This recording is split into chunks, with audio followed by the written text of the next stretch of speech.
My parents were teenagers when they had me. My mum was 16 and my dad was 17.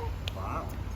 My mum did come from a Christian background though, so when I was 3, she gave her heart back to the Lord, but my dad was definitely not in that space to walk a journey with him yet at that time.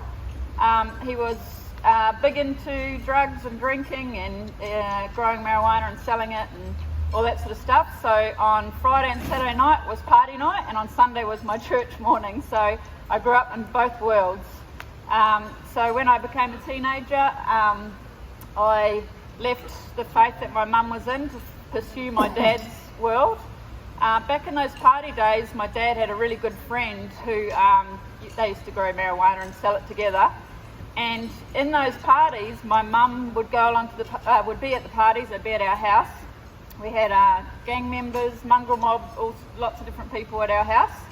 And she would always just love people. She'd cook the meals. She never drank. She didn't do the drugs, and she was just different, but still a part of the there, because it was at our house. So this lady started talking to my mum and asking her about why she was different, and she could recognise that her life had peace in it and was different. So eventually this lady was led to Christ through my mum, and a few years later her husband, who was the guy that used to sell marijuana and grow it with my dad, he became saved, and he's a Jewish man, and they went to Israel 25 years ago and started a Messianic church over there.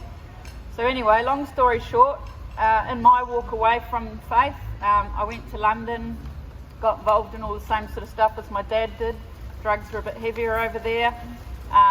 One of the guys we were travelling with died, and I found him dead, and lots of yucky stuff happened.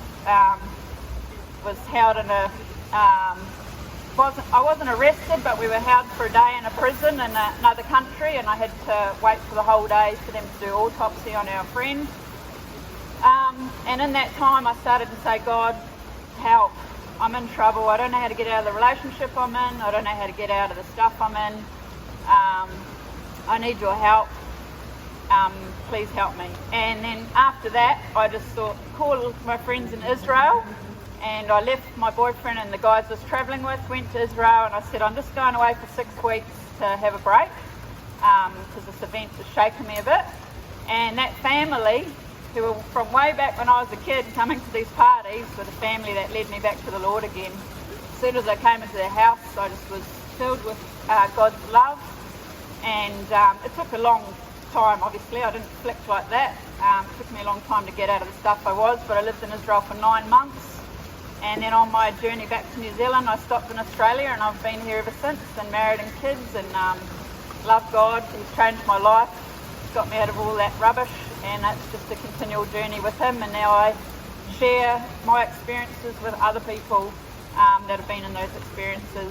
And my dad has a relationship with God also. Hallelujah. Yeah. Awesome. So I didn't grow up with him much. He left early on, but every time I go back to New Zealand, I see him, and he asks me to pray for him, and we're in tears, and it's beautiful. Good. So thank And you. tell us a bit about 12 Baskets. Yeah. That's Oh, yeah, what you do that, yep. Blake's going to share. All right, give a big hand. Woohoo!